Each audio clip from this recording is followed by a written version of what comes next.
रवि बिहार की छोटे से गांव का साधारण लड़का था। उसका घर मिट्टी का बना हुआ, छत पर पुराने खपरेल और आंगन में एक नीम का पेड़ था।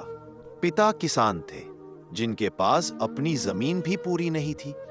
माँ घर संभालती थी और कभी-कभी दूसरों के घर काम भी करती थी। घर में पैसे कम थे, लेकिन रवि के सपनों की कोई कमी नहीं थी। बचपन से ही वह दूसरों से अलग था।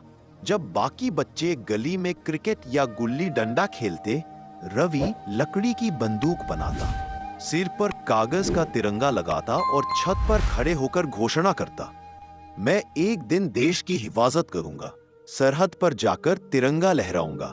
गांव के लोग हंसते, कहते, अरे बेटा, पहले 10वीं पास कर फिर ये सपने देखना। लेकिन रवि के कानों में सिर्फ एक ही आवाज गूंजती थी, तिरंगा, और उसके लिए जान देने की कसम। स्कूल की पढ़ाई पूरी करने के बाद उसने आर्मी की भर्ती का फॉर्म भरा। दिन रात दौड़ की प्रैक्टिस करता, पुशअप्स लगाता और मां की बनाई साधारण दाल रोटी खाकर मेहनत करता। जब भर्ती का दिन आया तो सैकड़ों लड़कों में से उसका नाम पास हुआ। वह खुशी से भागता हुआ घर आया, मां, आपका बेटा अब फौजी बनेगा। मां ने उसे सीने से लगाया, लेकिन आंखों में हल्की नमी थी। बेटा, मुझे गर्व है, लेकिन एक वादा कर, जहां भी रह, खत में लिखना कि तू ठीक है। फौज की ट्रेनिंग आसान नहीं थी। सुबह 4 बजे उठना, भारी वजन के साथ दौड़ लगाना, घंटों हथियारों की प्रैक्टिस, बर्फीली रातों में पहरा देना। लेकिन रवि के लिए यह सब एक सपना पूरा होने जैसा था। हर बार थकान महसूस होती तो वह अपनी मां की मुस्कान और तिरंगे की छवि याद करता। कुछ महीनों बाद उसकी पोस्टिंग सीमा पर हो गई। वहां की जिंदगी बिल्कुल अलग थी। न कोई भीड़ भाड़, न त्योहारों की रौनक, सिर्फ बर्फीली हवा, ऊंचे पहाड़ और गोलियों की गूंज। रवि रोज ड्यूटी के बाद अपनी डायरी में कुछ लिखता और महीने में एक चिट्ठी मां को भेजता। मां, यहां मौसम ठंडा है, लेकिन दिल में देश की गर्मी है। मां, यहां दूर दूर तक बर्फ है, लेकिन जब सूरज निकलता है तो लगता है जैसे तिरंगे की लाली फैल गई हो। 15 अगस्त से 2 दिन पहले एक शाम अचानक सीमा पर गोलाबारी शुरू हो गई। रवि और उसकी टुकड़ी तुरंत मोर्चा संभालने पहुंचे।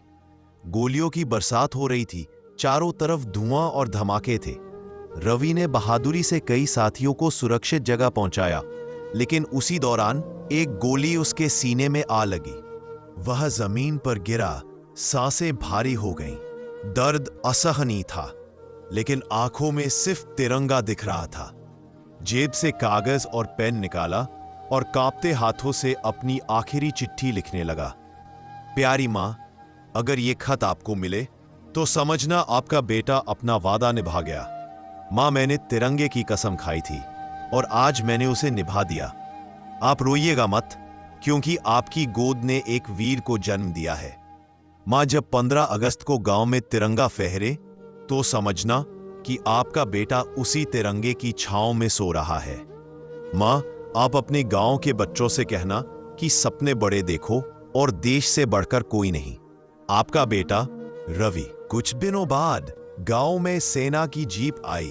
पूरा गांव दरवाजे पर जमा हो गया। एक अफसर ने मां के हाथ में तिरंगा और वो आखिरी चिट्ठी थमा दी।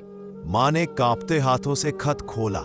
हर शब्द पढ़ते पढ़ते उनके आंसू जमीन पर गिर रहे थे, लेकिन चेहरे पर गर्व की मुस्कान थी। 15 अगस्त की सुबह गांव के स्कूल में तिरंगा लहराया गया। मुख्य अतिथि वही मां थी। उन्होंने बच्चों से कहा, देश की सच्ची आजादी तब होती है जब हम डर से, आलस से और हार से खुद को आजाद करें। मेरे बेटे ने गोलियों से नहीं डरकर अपना वादा निभाया। तुम भी अपने सपनों के लिए लड़ो। रवि आज इस दुनिया में नहीं है, लेकिन उसकी आखिरी चिट्ठी हर दिल में एक नई आग जला देती है।